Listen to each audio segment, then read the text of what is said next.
You can't speak English no matter what, right? And you think you will never be able to speak it. I was exactly like that. I read and understand. I listen and understand, but when it comes to speaking, it feels like I forget everything I know. But in the end, I learned in a painful way how a language is actually learned. And in this video, I will share all my experiences and conclusions with you. Watch the video until the end and please try to apply what I say. First of all, like many people, I started learning English by learning vocabulary. Everyone was telling me, if you learn a lot of words, you can speak English. Maybe you also have people like this around you. Following this advice, I started making certain vocabulary lists for myself. I don't remember exactly, but I had lists like 10 words or 20 words per day. Since I'm Turkish, I would write both the English word and its Turkish meaning. So I would try to memorize the words in this way. But believe me, this method almost never worked because I was looking at the English word and trying to remember its Turkish meaning. This allowed me to understand English but not speak it. So I reversed the situation. I would first look at the Turkish meaning and then try to remember the English meaning. In this way, the words started to stay in my mind much more. In addition, I would write that English word on Google and examine various images. Actually, by including visual intelligence in the process, I was trying to make the learning more permanent. And really, the words started to stay in my mind at a very serious rate. I strongly recommend that you study in exactly the same way. If you want, let's summarize it step by step. First, write an English word and next to it, write its meaning in your own language. Spanish, German, Turkish, it does not matter. Then write that English word on Google and look at some various images. In this way, you also see the word visually. Finally, analyze the sentences in which that word is used. In this way, you also see the word in context. Believe me, after you start studying like this, you will be able to use that word even when you want to speak English. After the vocabulary part, let's move on to the grammar part. My method was like this. First, I would choose a grammar topic, for example, comparatives and superlatives. In other words, not he is handsome, but sentences like he is more handsome than this person. And I would try to find as many sentences as possible related to this topic. Maybe 50, maybe 100.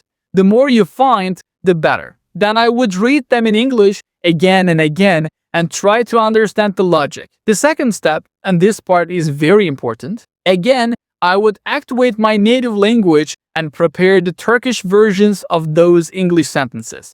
Then, by looking at the Turkish versions, I would try to construct the English ones. Believe me, this felt very difficult at the beginning, but over time, it started to get easier and the structure of English began to settle in my mind. After that, I was not making any grammatical mistakes in sentences. What is the structure of an English sentence? First comes the subject, then the verb, then the object, the adverb of place, and the adverb of time. Without consciously thinking about it in this way, I had started to construct sentences very quickly. I also want to touch on one point here. There is a perception and idea that says, if you try to build sentences through your native language in this way, you will constantly think in your own language, and therefore you will never be able to speak without thinking. I definitely do not think this is true. Yes, at the beginning, up to a certain level, you will get help from your native language. But believe me, after a certain point, your own language steps out of the way and you are left alone with English. You see that when you encounter an English sentence or when you want to speak English, you largely think in English. And your native language does not prevent you from speaking English. At least, that was my experience. If you have tried many methods but still could not manage to speak English, I recommend that you try what I have explained. Yes, we handled vocabulary, we handled grammar. Now it's time to develop what we call receptive skills, reading and listening. For these two, I will tell you only one method and you must absolutely apply it. You will see serious benefits. First of all, you take an English text that is appropriate for your level and make sure this text also has an audio file. In this first step, Without looking at the text in any way beforehand, you play the audio file and listen to it 3 to 5 times with full focus. Here, you may have understood only a very small part of the text. This does not matter. In the second step, while listening to the audio file again, you simultaneously follow the written text. It is like following subtitles. What is this useful for? You see whether there are any words you missed or did not understand during the listening stage, or whether there is any grammatical rule you did not know. It's enough to apply this step once. In the third step, you now put the audio file aside and analyze the written text in detail. You learn the words you do not know and fully grasp the grammar rule. We have already talked about how to do these. After you understand the text 100%, it is time to move on to the fourth step. In this step, you repeat what you did in the first step, meaning you listen only without looking at the written text at all. And at this stage, you see something. When you first listened to the text, your comprehension rate was maybe 20%. Now you understand it 100%. Even if you continue these 4-step listening and reading improvement practices for just 1 month, you will personally see your improvement. Finally, here comes a good method to improve your speaking skill. First of all, again, find a daily text at your own level. For example, let it be the advantages and disadvantages of technology. Then read this text carefully and analyze it in detail. What is this text trying to say? According to the text, what kind of thing is technology? See that? And during this process, make sure you also have your own opinion about the topic. If there are words, phrasal verbs, or expressions in the text that you like and would like to use while speaking, take note of them. Then comes the most important part. Speak. Yes, just speak. Ask yourself questions.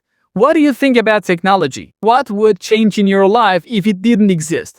Find answers to these questions in English, in an improvised way. Express yourself. You may speak incorrectly, you may speak incompletely, it doesn't matter. The goal is already to improve ourselves. After trying to speak for a few minutes, read the text again and try to speak again.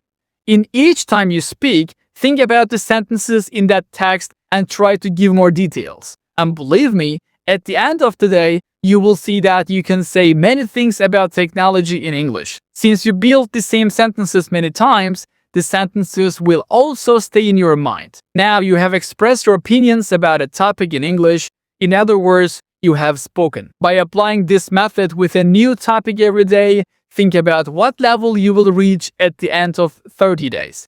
The first day, technology. The second day, social media. The third day, stress management. In 30 days, you will have spoken about 30 different topics. What more could you want? Yes, as much as I could, I shared my own experiences and study methods with you. Let me especially remind you of this. The language learning process, and this applies not only to English, but also to other languages, is a difficult process.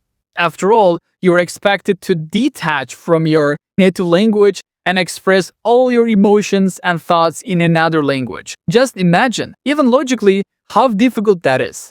And you are brave enough to enter such a challenging process and talented enough to learn the language you want. Thank you for watching me. See you in the next video.